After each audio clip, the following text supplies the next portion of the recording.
Hi artists, I'm Ms Lehnhart, your art teacher. This week we're going to be practicing more drawing from observation in our sketchbook. Remember, drawing from observation means drawing what we see. Last time we drew shoes. Look at this example by Bianca in 4th grade at Glacier Valley. She noticed and drew the larger shapes in her mom's shoe, the medium shapes too, and then those smaller details. That's amazing observation, Bianca. Today, we're going to be learning to draw shadows. We're going to use an object that is small, about the size of your fist or a little smaller, and roundish. Here's some possibilities. You could draw an egg. I hard-boiled this one. A roundish rock, or a potato, or a ball. I think I'll do my example for you with the egg. So let's get set up for drawing. You need your sketchbook. Open to the next blank page, and you need a pencil, and then you need to set your object where you can see it easily. I'm going to set this egg right on my sketchbook page next to the page that I'm going to draw on. For this drawing, you want to be sure that your object casts a good shadow. So be sure to sit by a window, or you may want to have a lamp on next to you, or you may even decide to use a flashlight to add some extra light. So the first step of our drawing cycle is to observe.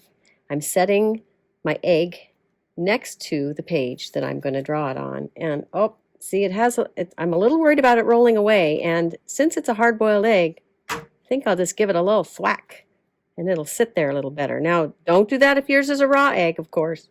When artists talk about shadows, there's 3 different terms I want to teach you. The first one is highlight. That's where the light is shining brightly. That's the lightest spot on the object where the light reflects off of it or shines on it. The next one is form shadow, and that is the part of the object or the form that is in shadow. So part of it actually has a shadow on it. That's form shadow. And the other word is cast shadow. That's where the object is actually casting a shadow on the surface that it's sitting on, so on the paper or on the table in this case. Highlight, form shadow, cast shadow.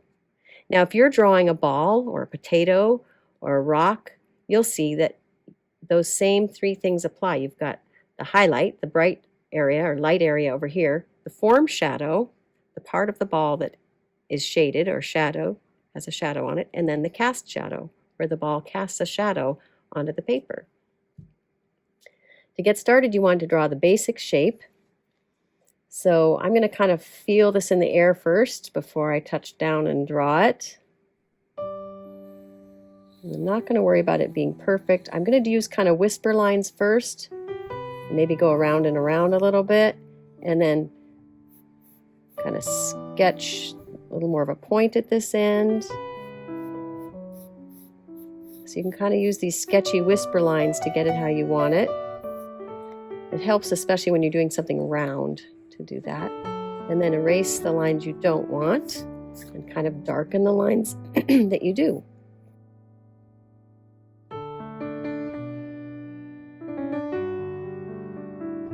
Now I'm going to be looking for that highlight. Do you see sort of the line between the highlight and the form shadow? It's right about here.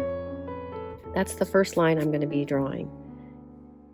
So I feel it with my hand first, my finger in the air, kind of scoops around like this, follows the shape of that round object. Usually it's a curved line, so watch for that. I'm just going to do it sort of whispery for now because I'll be shading in with my pencil in a minute. And now I'm going to draw the line of the cast shadow. So if I were to make a plan, I'd say it starts right about here. It goes around and up to about here. I'm going to start at this point and get to this point. I'm going to feel it in the air first and then draw.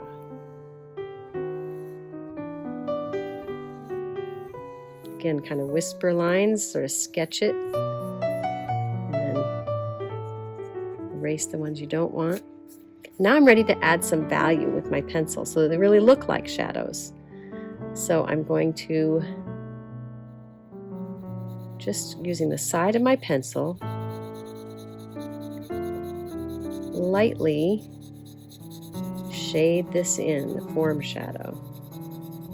If I'm really observing, I notice that sort of the darkest part of it is right through the middle there. It actually feels a little darker right through the middle. Kind of pushing medium hard because this isn't super dark, right? And maybe I want to sort of fade it. So I'll push really lightly to kind of fade it up to the rest of the egg. See, I'm using the side of my pencil to do that shading. You can kind of practice if you want in another place of your paper, pushing really hard, medium hard, and soft. Sometimes it helps to do what we call a value scale, where you kind of practice that, pressing different ways to get dark or light shading. Okay? And then I'm going to notice that the very, very, very darkest place is right under that form. Right, just tucked right under there, the very darkest place. I'm actually going to use the tip of my pencil to get a very dark shadow right under there. And then I'm going to go back to using the side of my pencil. Press pretty hard at first around the edge here, and then press lighter and lighter. I'm going back and forth with my pencil, or you can kind of go around in circles. Remember, I'm using the side of my pencil. It's a good way to do a shadow. Just filling in that shape that I already drew in with my pencil for that cast shadow. Fun. Maybe I'll do some labeling to remind myself of these 3 new terms. I'm going to say highlight, form shadow,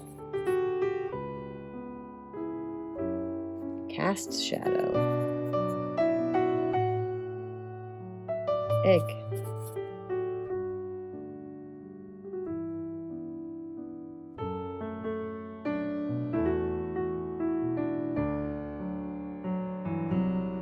Now it's your turn to draw a small object with a shadow.